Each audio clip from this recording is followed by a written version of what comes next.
Alien Skin Pallaso omusajja azze akuba abantu ab'enjawulo ng'agezaako okulaga nti nantamegwa yeyita ghetto boy city ya danger emufukidde danger.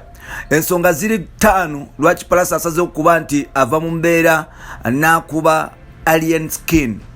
Ezimu ku zino kwe kumanyira Ejjoogo, ekikono kibadde mu basement, abalala ne bagezaako okuba nti bataasa guddo bawonsa wa Alien Skin ne bamulya. Pallaso abadde n'abavubuka okuli Ashraf abadde ow'ettabwe ennyo, era nga Pallaso avudde mu mbeera n'agamba nti gwe tojja kumanyira ndi gangster, ndi muntu muwombeefu, ndi mwetoowaze naye tosala line.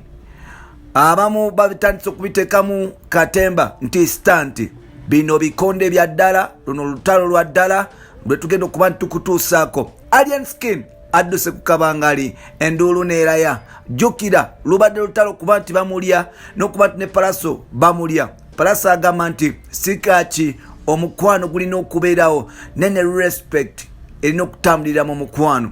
Lwaki Alien Skin agudde ku kyo kyonnaku lwaleero? Lwaki Pallaso avudde mu mbeera nakuba Alien Skin? Byengenda okuba nti kutuusaako. Omukutu gwa Uganda Mukamooli oli waddemu okuba nti osubscribinga, okulikinga n'okutambula naffe. Njogera mazima, nkuwa mazima kubanga mu ground mbadde. Ekikonde kitandikidde mu basement wansi awo. Pallaso wabadde akolera gye bayita rehearsal. Alien Skin oluvannyuma lw'okuba nti aze n'eggaali n'agezaako okuba nti afunze omurasta n'amugamba blood tuli mukola, this is my concert, njagala kuba nti oba oliawo buli muyimbi gwe ngenda okuteeka ku concert yange ng'amaze omusengeka era buli omu agenda kuyimba live. Awo omukulu n'atuuka n'agamba ssebo ndina okuba nti nnyimba wano, n'ekirala njagala nkulage nti nange ndi wa kabi oba siri mukwano gwo bandi mukwano gwo, nina okuyimba ku concert yo. Wano Pallaso n'amugamba nti okuyimba ojja kuyimba naye sooka tuukanye si byampaka. Alien with this gang n'amugamba nti gwe fala tolina by'oŋŋamba, I'm the boss here.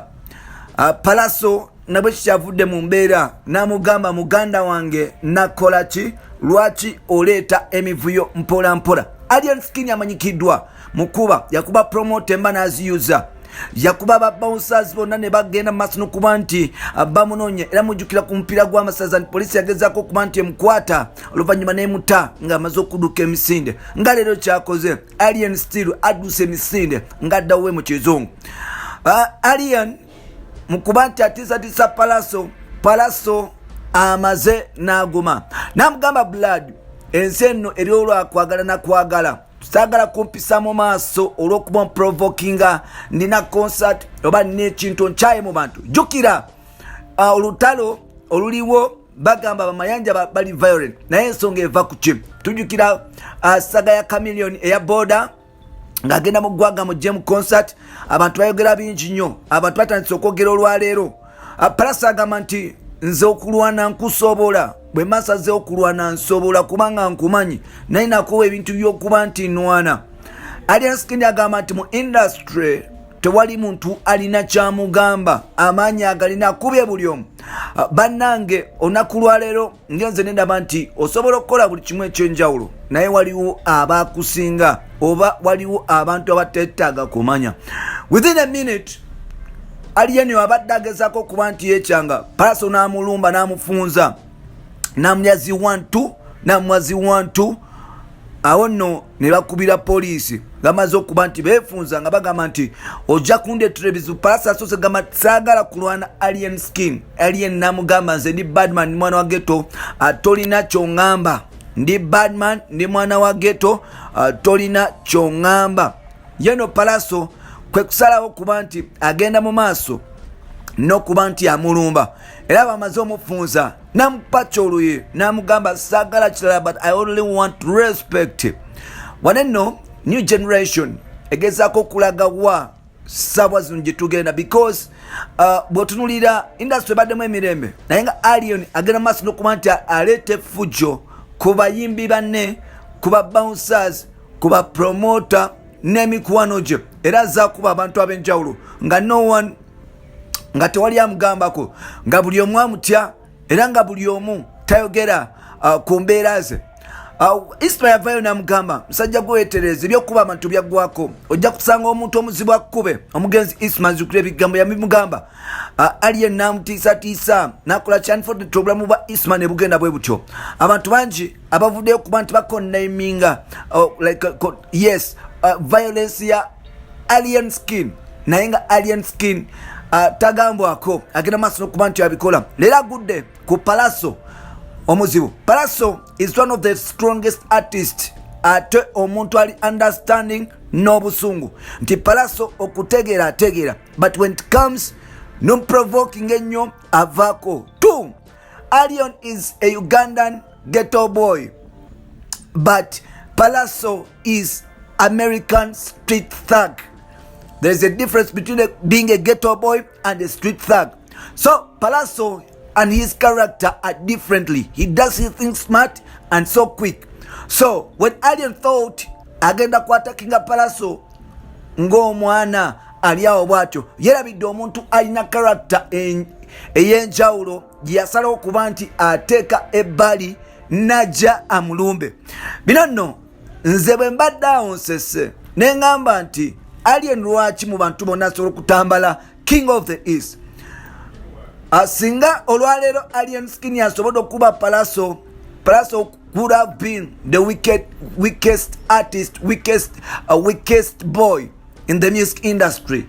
You know, like sometimes there is that time when you need to prove people ndi humble, ndi simple, naito sala kaguwa kuyita ku line yange. Allien abadde ataddewo entiisa nga mu Uganda tosobola mukuba, mu Uganda tolina kyomugambako, mu Uganda buli kimu yakimala.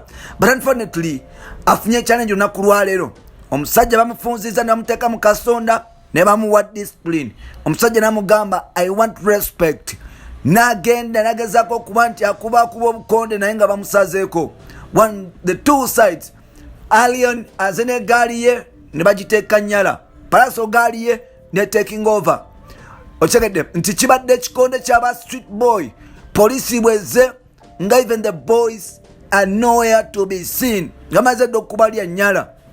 So I've heard nti Allien is planning to okuba nti agezaako kupanga amajege oba bakibanda be oba abayaye be bagende balumbe ewa Pallaso where his music studio is Machinje Luwafu. Bagezeko okuba nti bamusalako there oba even the time of the rehearsal bagende maaso n'okuba nti bakola kye bayita demonstration era bagende maaso n'okuba nti participating in violence ebeere street fight nga bwe bakyagala. Now this is becoming dangerous because these two sides bonna balalu. However much Allien ayinza okuba nga alina abayaya ab'enjawulo, but he can't feed them all, and whereby I know with his capacity as Pallaso he can totally destroy them, because if an artist has money, connections, energy, bayayes, you can't ever compare yourself with such an individual unless when that person is fighting with the government. So I'm so sorry for the industry because siwagira mob justice, siwagira violence, but I also call for respect. If someone is so too disrespectful, that person must be treated the way they deserve. Olwaleero agamba tatya danger kati sawa zino gamubugumye. Pallaso agamba nti nze sitidde Allien skin, sitidde bantu byagenda kunjogerako, wabula njagala omwana oyo akomye akamanyiiro akokuba buli kamu. Bingi ebiri attached ku ekyo. Muntu mulungi Pallaso, kabaka yamuyita biki. It's all we know that kabaka yamuyita yamusiima because of being simple, changing, and still being a leader.